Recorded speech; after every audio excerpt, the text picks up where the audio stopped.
I am Riley, and I am an ex-Jehovah's Witness.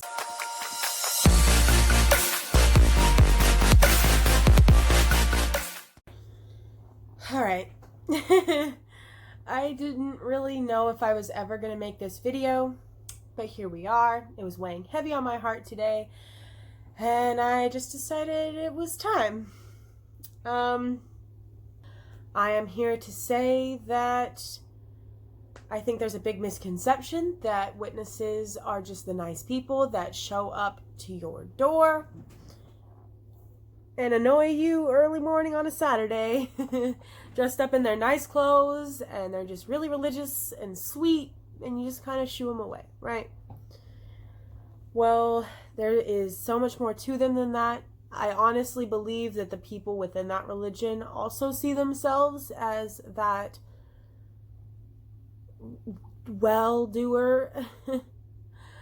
I don't know. I saw myself as one of those well-doers back then. And the more I heal and think about things, the more I realize how off everything is there. Like last night, here's we'll start with a funny one. Last night we were trying to go to sleep and I cracked up laughing randomly, and Ryan was just like, "You okay over there?" And I was like, "Yeah, I had this song stuck in my head. Like, you know, when it's just a tune and you don't know the words and you're just like humming it and it's stuck in your head." And I had this song stuck in my head all day long, couldn't figure it out. Turns out it's from the Kingdom Melodies, or whatever they're called. I think it's Kingdom Melodies. Jehovah's Witness songs. And the words popped into my head and I just started laughing because I realized how weird it was that I sung that since I was a little child. So it goes, y'all get a little concert now. All right. Kiss the sun, lest God be angry, and you will perish in the way. What? No wonder I was terrified to leave. Oh my God. Okay.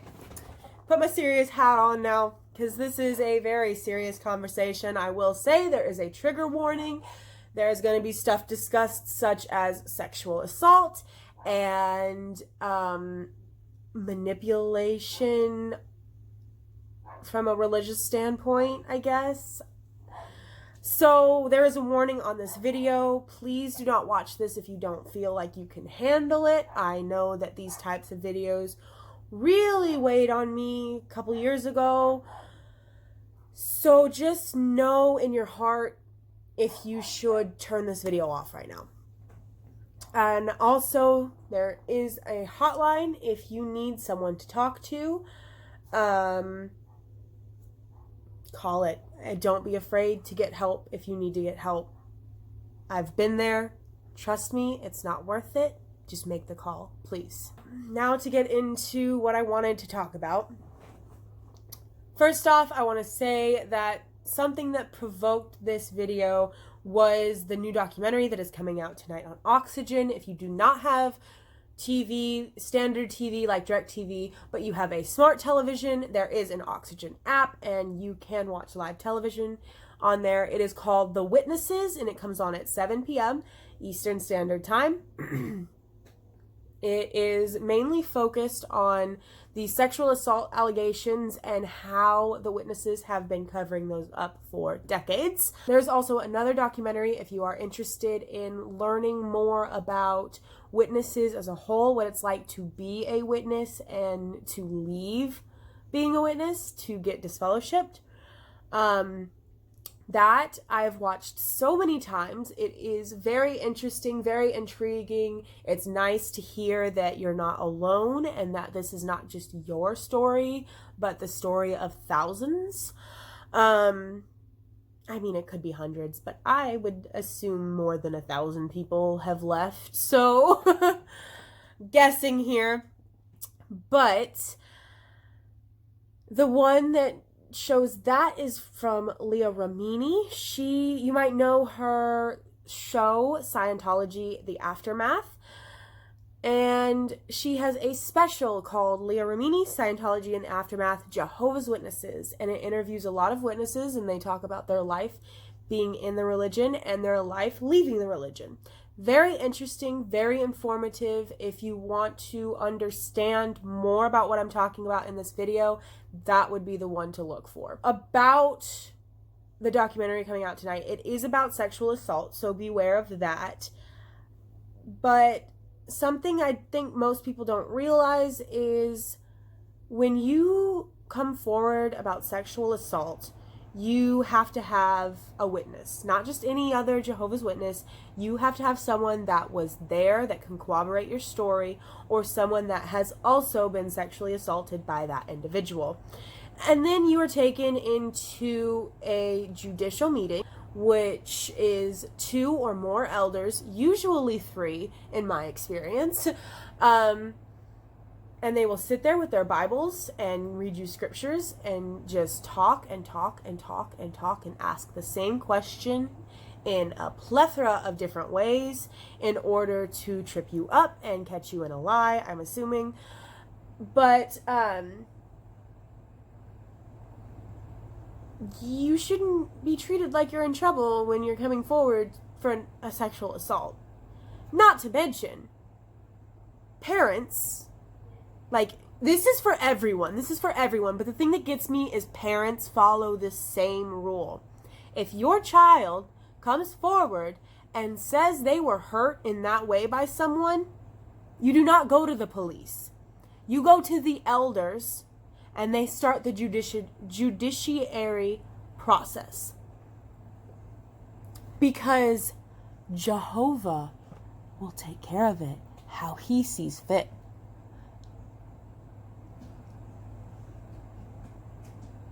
Oh, that's so gross. You might want to fast forward a bit because I am about to say probably one of the worst stories I've heard. There was this woman. She was sexually assaulted by her cousin at the age of 8, and this continued on 4 years. And I don't know how many years. FOR, 4 years, not 4 years. It carried on for years. And when she finally spoke up about it, he was disfellowshipped and she was reproved, because if she had let it go on that long, she must have liked it. These are not nice people that come to your doors. As individuals, they are nice and they believe that they're trying to save your life. But as a whole, this is a manipulative and dangerous religion. Point blank.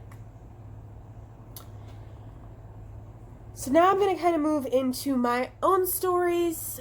I'm not going to get too detailed, just for the sheer fact that my stories do involve other people that are still of that religion, and it's not my place to get them in trouble and get their privileges revoked. If they're happy in that religion, so be it. It's not my place to rock the boat for them. I do not wish what happened to me on anyone. I'm not doing that. It's their choice if they want to leave, you know? So I will say that one of the big parts about being a witness is never feeling good enough, ever, because so much stuff is conscious based. Like, there's the black and the white, and then there's the gray. And the gray area is what you're supposed to decide by praying to Jehovah, meditating on it, and like meditating to Jehovah, not like because then you're gonna get in trouble. But meditating to Jehovah on it and really coming up with what your conscience tells you is okay. But then you get the Puritan Witnesses, is what I call them. They're the pure snowflakes that, like, they only watch PG-13 movies. They don't really listen to any music except for maybe a couple country songs, but pretty much it's just kingdom melodies and stuff like that. They gossip, which, like, you're pure. Why are you gossiping and throwing judgment? You're not supposed to do that either. But they gossip. Witnesses are such gossips. But they would gossip about you, and that stuff gets back to you, and then you're just like, I was acting off conscious. Like, you think that's wrong, but I didn't. Like, it's so weird. It's such a weird dynamic, how they kind of pit each other against each other. So then there's that feeling of never being good enough, like never being a good enough worshiper. And it's funny because, like, I was up on stage in front of almost 1,000 people or more, I cannot remember, and I did this several times, and I would talk. I would be interviewed, and people would try to get their kids to hang out with me because I was the good influence. Yet somehow I still wasn't good enough. That just doesn't make sense to me. Like, that's not a healthy thing to put on your children. Not to mention the schedule. The schedule's insane. I had school 8 hours a day during the week, and then Tuesdays and Thursdays they had meetings. Now it's a combined one day in the middle of the week, but it used to be Tuesdays and Thursdays for our congregation. And then there's also the Sunday meeting to study for. And then you have field service, which you should be prepared for by reading the Watchtower and Awake. And I think that's now just one Watchtower. But anyway, you have to read that to see what you're pushing at people's doors. So it's just so much stuff. And then grade slip, you get in trouble. If you're not studied for some meeting or something, you get in trouble, at least in my house. So it was just like, how am I going to balance all of this and do all of it? So towards the end, everything backslid, and I'm just like, I dropped it all. I was like, nope, I'm done. Which probably wasn't a good thing to do, but oh well, that's what I did. Anyway, and like college, you're not allowed to go to college. If you go to college, you're not trusting in Jehovah. You know, you're not going to use a college degree when the world ends. You need to know stuff like plumbing, carpentry, cleaning, etc. You know, working jobs.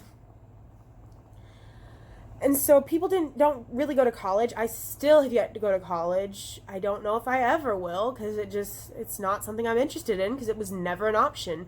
I get so excited when I see a witness that goes to college because I feel like it's the rarity, you know what I mean? And then there's also the abuse. It's such an abusive religion.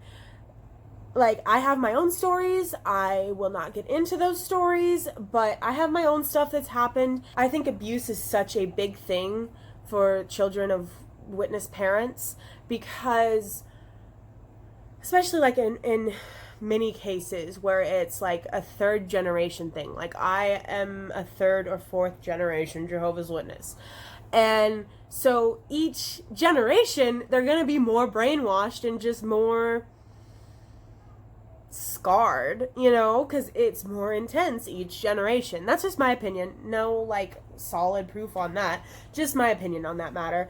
If you want to know more about the abuse that happens to witnesses and hear real stories from witnesses, ex-witnesses that have been through this, I'm going to put a Instagram handle right here.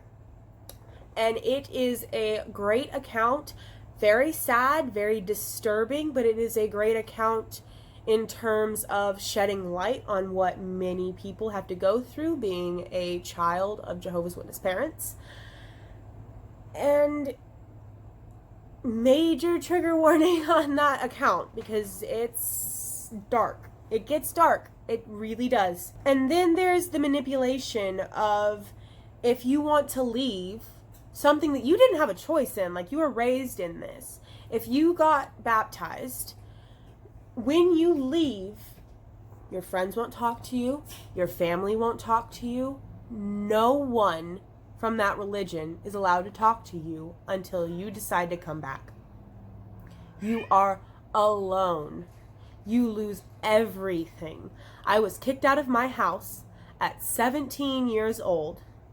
No place to go. Thankfully, a friend took me in. Several friends. I kind of couch hopped for a while. But I was 17. No place to go. No, like, I had my school acquaintances, but I wasn't really close to anybody because I wasn't allowed to be, because that's a rule of theirs. You're not allowed to be close with people that are worldly.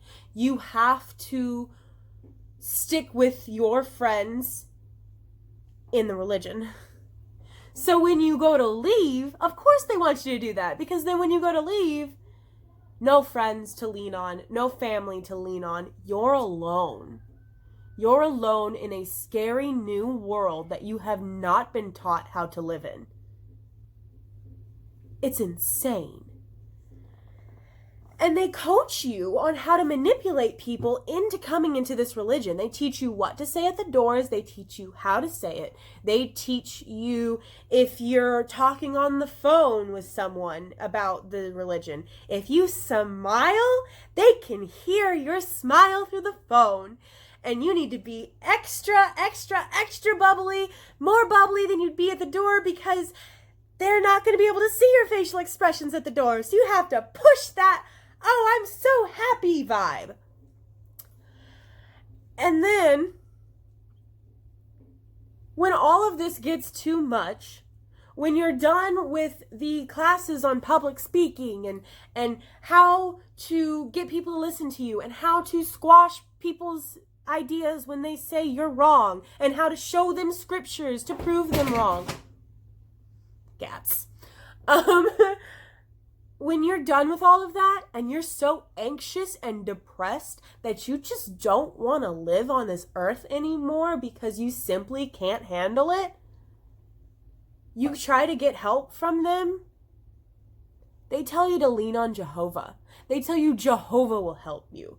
You need to pray more. You need to study more. Are you freaking kidding me? Goes right back to the never being good enough. Obviously, you're not good enough. Obviously, Jehovah isn't with you enough. Pray harder. Be more in the religion. I got sunstroke. I got heat stroke at the age of 16 because I was out in over 100-degree weather in Dallas, Fort Worth, knocking on doors all day long because I was trying to get enough hours to be an auxiliary pioneer.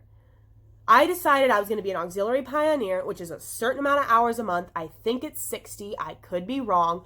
While I was in school, it was impossible. It was so hard to get people to pick me up because I lived so far away from the Kingdom Hall.